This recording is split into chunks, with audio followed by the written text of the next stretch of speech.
Inilah Injil suci menurut Santo Lukas. Dimuliakanlah Tuhan.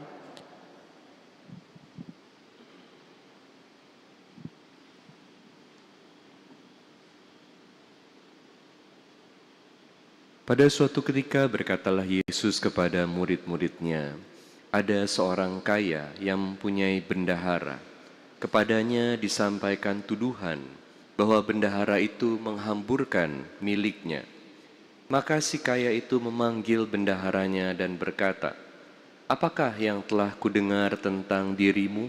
Berilah pertanggungjawaban atas urusanmu, sebab engkau tidak boleh bekerja sebagai bendahara lagi." Berkatalah bendahara itu dalam hatinya, "Apakah yang harus kuperbuat? Tuanku memecat aku dari jabatanku, mencangkul aku tidak dapat, mengemis aku malu. Aku tahu apa yang akan kuperbuat, supaya apabila aku dipecat dari jabatanku sebagai bendahara, ada orang yang mau menampung aku di rumah mereka." Lalu ia memanggil satu demi satu orang yang berhutang kepada tuannya. Berkatalah ia kepada yang pertama, "Berapa besar hutangmu pada tuanku?" Jawab orang itu, 100 tempayan minyak. Lalu kata bendahara itu, "Inilah surat hutangmu. Duduklah dan buatlah surat hutang lain sekarang juga, 50 tempayan." Kemudian ia berkata kepada yang lain, "Dan saudara, berapa hutangmu?" Jawab orang itu, 100 pikul gandum. Katanya kepada orang itu, "Inilah surat hutangmu. Buatlah surat hutang lain, 80 pikul." Bendahara yang tidak jujur itu dipuji tuannya, karena ia telah bertindak dengan cerdik. Sebab anak-anak dunia ini lebih cerdik terhadap sesamanya daripada anak-anak terang. Demikianlah Injil Tuhan. Terpujilah Kristus. Saudara-saudari sekalian yang terkasih dalam Kristus, Injil hari ini adalah Injil yang tidak mudah untuk kita terima, kita pahami, karena kita bisa-bisa mengerti bahwa Injil hari ini mengundang kita untuk melakukan yang tidak jujur dalam hidup. Tetapi tentu ini bukan pesan dari Injil, bukan pesan dari Yesus. Yesus selalu minta, Yesus selalu mau supaya kita semua sebagai anak-anak terang hidup dalam kejujuran. Kita harus selalu ingat bahwa tujuan tidak pernah memberi kita alasan untuk berbuat yang tidak baik. Walaupun kita bilang tujuannya baik, tetapi caranya tidak baik, tujuan ini tidak pernah memperbolehkan kita untuk melakukan cara yang tidak baik. Jadi apa pesan Injil ini?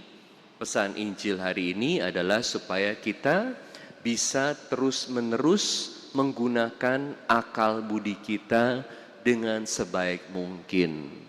Terus-menerus menggunakan berbagai kemampuan yang Tuhan sudah berikan kepada kita sebaik mungkin untuk mencapai tujuan membangun kerajaan Allah.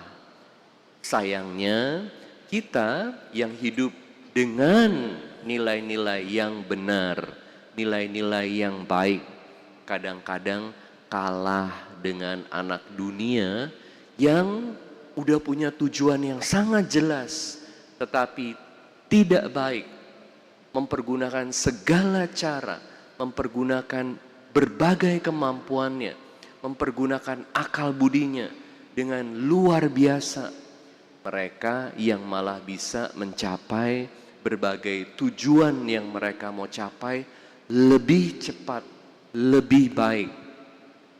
Seringkali kalau orang udah ada maunya, apa yang dia mau capai, walaupun kurang baik, tetapi karena dia udah lihat dengan sangat jelas, ini yang saya mau? Apa yang saya bisa lakukan? Apa langkah konkretnya? Apa rencananya? Malah itu yang tercapai. Tapi anak-anak terang yang selalu hidup dengan tujuan Tuhan, yang hidup dengan nilai-nilai Tuhan, malah kurang semangat karena kurang bisa melihat sebetulnya tujuan mencapai kerajaan Allah itu apa sih? Bagaimana sih langkahnya? Jadi dalam hidupnya seolah-olah tenaganya kurang. Nah, oleh karena itu, hari demi hari kita perlu terus rajin doa.